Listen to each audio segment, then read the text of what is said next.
right now we deliver our buddy, the great Albert Breer, senior NFL reporter, lead content strategist at the MMQB. Another West Coast Super Bowl. I think this is 3 in a row. You know, right? but you seem well rested. You know, like you seem well rested, well adjusted, right? You know, like everything's good. Level-headed, I'm good. So we were making the point just throughout the week. It didn't feel like Super Bowl week until yesterday.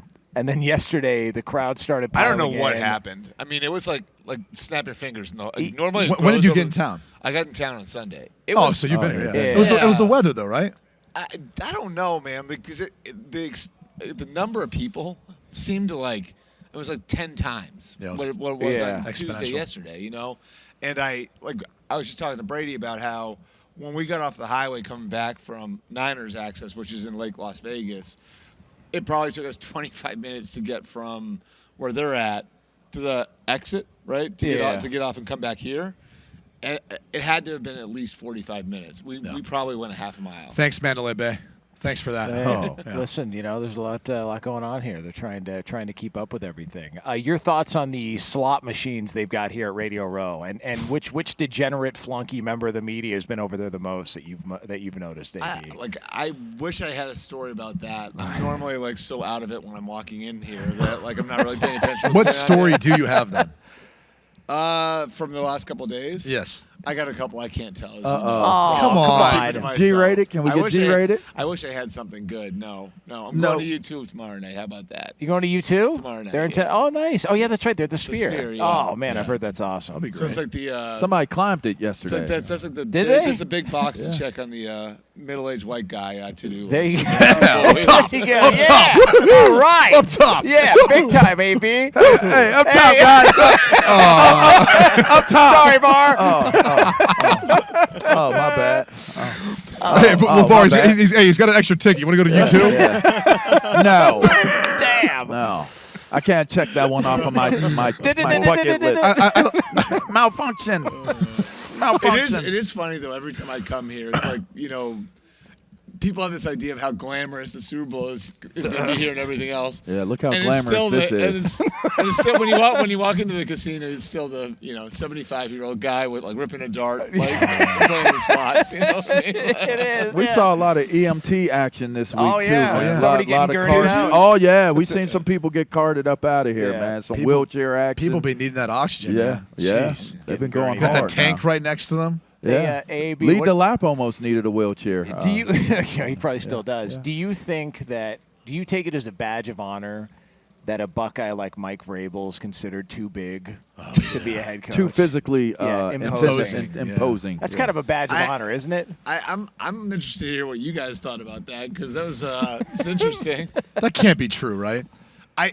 So I think it's I would say right highway, wrong lane. If that makes sense. I think it's I actually think there is some truth to it. Here's what I think, okay? I think a lot of the newer owners, the Teppers, the Josh Harrises, have decided they study European soccer and they study NBA teams. It's I want this structure. So I want the president of football ops here and the GM here, and I want my analytics department here, and this guy, I want all these different things. And then the coach has to fit into it.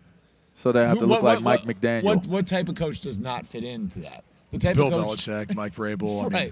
I mean, I think it's this fear that these guys have these grand plans for what they're going to do with their teams, and then a coach is going to come in and walk all over everybody, which isn't fair to those guys either. No, and here's what's so odd about that. And again, I have very little understanding of that world and the EPL and those leagues, but I've gotten more over the past year. Yeah. And one thing that you come to realize is, all right, the structure is entirely different. Right. There's no promotion and relegation, which is a huge piece of how that kind of works in regards to how you're compensating players, how you're acquiring players, the cap system and all that in the NFL, different than what you're seeing in the EPL. The way I look at it is if that's what you're doing to apply and trying to apply it to an NFL franchise, good luck. Wouldn't you want – I keep going back to Atlanta and saying, I think Arthur Blank 2 years from now, and this is not a knock on Raheem Morris. Yeah. But he might look back and say, dude, we had a window of time with Bill Belichick, and we didn't bring him in here? Yeah. Like the greatest of all time, and we didn't pick – I don't care what Manchester United, whoever you want to point to in EPL, you had Bill Belichick had 19 years of dominance. Why not bring him in at least for 2-3 years, see what happens? And I think that's the problem with, I think that's the issue when you've got so many people in your ear. You know, like, and look, like, the way I heard it was there was almost like this whisper campaign in that organization, like, hey, this is going to be bad news for you if he shows up here. Like, hey, this is going to be the wrong thing for you. Like, and before you know it, there are a lot of people in that organization who don't want Bill Belichick coming there because they're worried about what it means for their own job status. And the owner hears that stuff.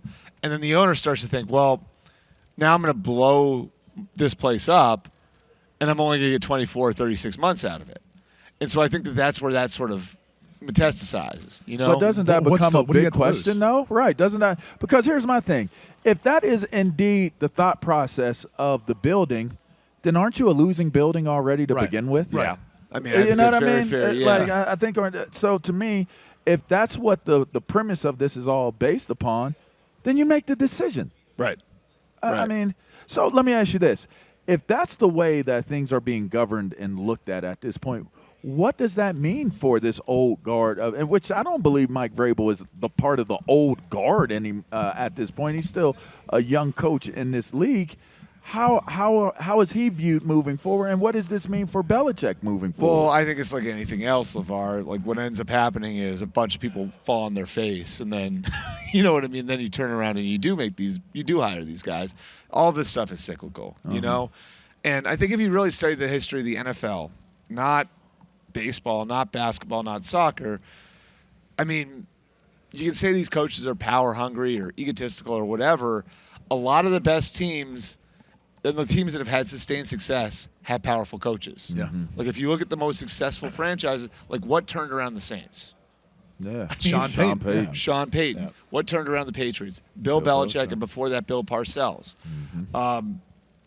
Andy Reid in Kansas City. Like, now Andy Reid doesn't have the personnel power that he had in Philly, but he brought his GM with him. But he brought a GM with him, and if you don't think he's got his, you know, he's got power over every decision, you don't know what you're looking at. You know, Sean McVay's got a lot of sway in Los Angeles. Pete Carroll came back to the NFL because they gave him that power.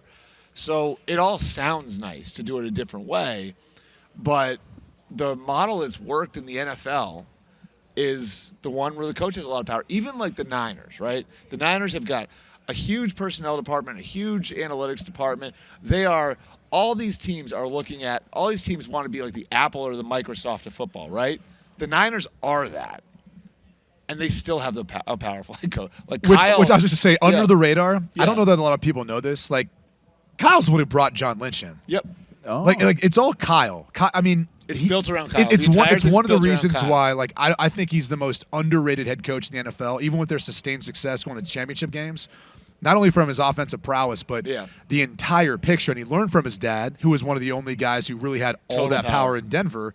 And he's actually got that in San Francisco. I just don't think a lot of people know that. Right. And what it allows for is he knows exactly what he wants at every single position.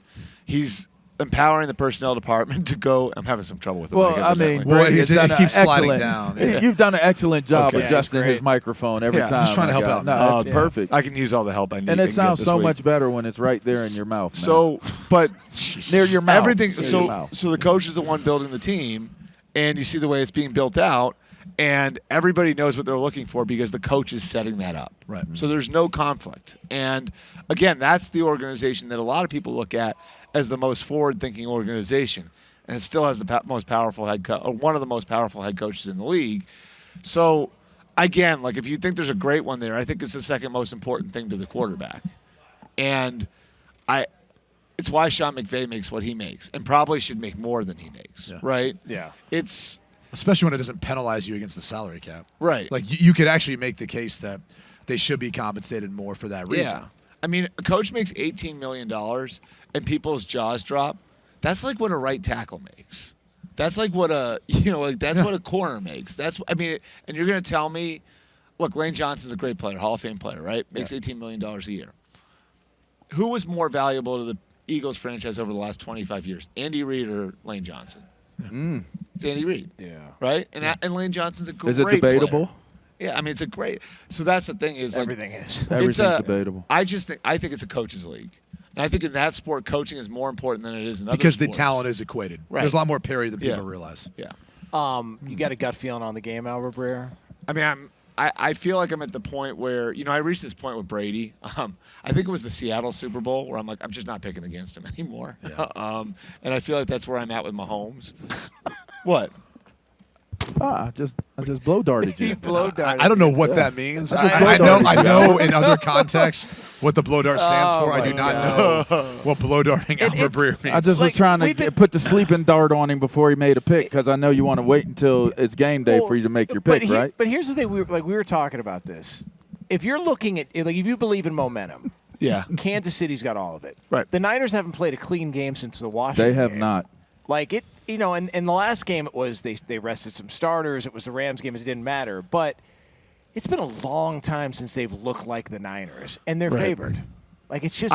But I actually think the one thing about the Niners that I do like versus their previous teams is I think they got knocked very off kilter when they didn't have their A game over really the last 7 years. Like when they come out and they're able to stay in 2nd and 6 and 3rd and 3 and marry the run and the pass and get up.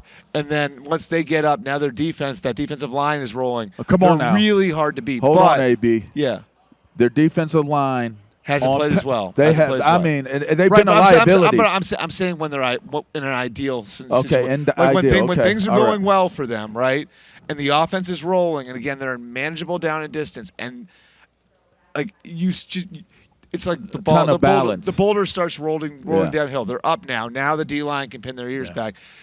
They have really struggled when they don't have their A game. And that's where you see those stats about them playing from behind and everything else.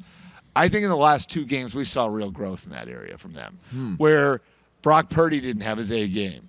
Some of the guys on defense weren't playing very well, and they were able to put their foot in the ground and turn. And I think at the end of the Packer game and the second half of the Lion game, we saw a version of them that we may not have seen before over Shanahan's 7 years there. And that makes this one even more interesting because I think the psychology, think about the psychology of this game for them, right? That core is not going to be together forever. They've had a few shots now, 4 NFC title games, 2 Super Bowls. And what happens when they get into the beginning of the 4th quarter, 12 minutes left, and they're up by 10 again? Does the psychology of that get in? Sure. Because and you worry about the guy across the field. We've watched him. No, that's what I'm saying. The psychology of that. That's got to be the biggest concern. By the way, what I feel like was a better San Francisco 49ers defense then. Right. Let's be real. I think my concerns from watching them throughout the postseason was I don't know that Steve Wilkes made the adjustments he needed to. He has not. And that's a concern. Not. Damn. You could say whatever you want. They have not.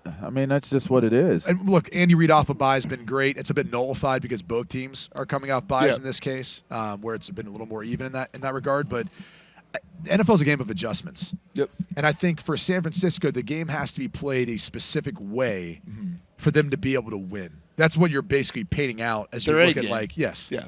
Yeah, and I think it's again how does psychology? I think what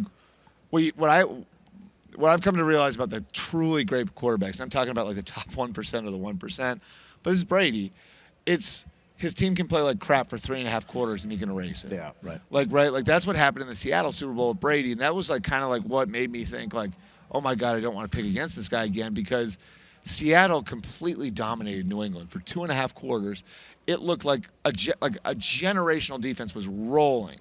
And Brady just turned the Titanic, and and Mahomes did the same thing 4 years ago in the last 8 minutes against the Niners. So does that hang over you if you're in this spot with so much on the line, legacy-wise for all those Niners? You can't get down to Patrick Mahomes in the Super Bowl. No, you can't have it happen the same last 2 games in the Super Bowl against we don't have Mahomes. A lot of time. I want to ask you, though, about more of a topical thing because we talked about Kingsbury earlier taking the Washington jobs. OC, the connection to Caleb Williams, the stuff that maybe coming out about Caleb Williams not wanting to play at certain places. What have you heard kind of in that regard to maybe the chips lining up for that to be where Washington goes? First of all, I think over the next month or 2, NFL teams that are interested in moving up, and obviously Chicago too, are going to have to find a way to separate what's his dad and what's him. And, a lot of teams are under the impression that the kid is good. That, because the people, the players, the coaches at USC, they all like him. That's always been our interaction with him. He's a great young man. They all really like him. All the stuff that's coming out, you're like, I haven't experienced that. Yeah, the noise is the people around him. And, like, Mahomes has a lot of noise around him, right? What do you get? What are you referring to? But he can handle it. What is the noise? He can handle it. Like, he has a lot of stuff. His dad's around probably him. not Like getting singing? His dad's probably not getting an Uber job anytime soon. But that's wow. But that's what he's great. Like, Mahomes is great at being able to compartmentalize everything. And so that's what you're going to have to dig through with Caleb. Because I do know, like, at least what NFL teams think is all the stuff about equity, all the stuff about, forcing his way out of somewhere or going back to school if he didn't like the team that had number one. NFL teams think that that's his dad. Is it? So we're going to find out, and I think that that's something you have to dig through. If I'm Washington, I mean, it sort of depends on how big you see the gap between Caleb Williams, Drake May, and Jaden Daniels. Yeah. Wow. He is the great Albert Breer, senior NFL reporter at the made it. MMQB, Made lead it in. content strategist at Albert Breer on X is where you can find him. Are you going to be able, quickly before we go, to go out and get tore up from the floor up, Breer? I mean, I'm talking get throttled. Well, the West Coast Super Bowls are tough in that regard. Yeah. And I don't need to tell you, you guys have it worse than me because you're out here. What time are you guys out here? We're out here 3 soon. a.m. 3 a.m.? 3 a.m. Yeah, 3 3 a.m. Okay, yeah. So Friday night's my big night. Yes. Here we go. How about that? Let's go. That's the big night. It is 2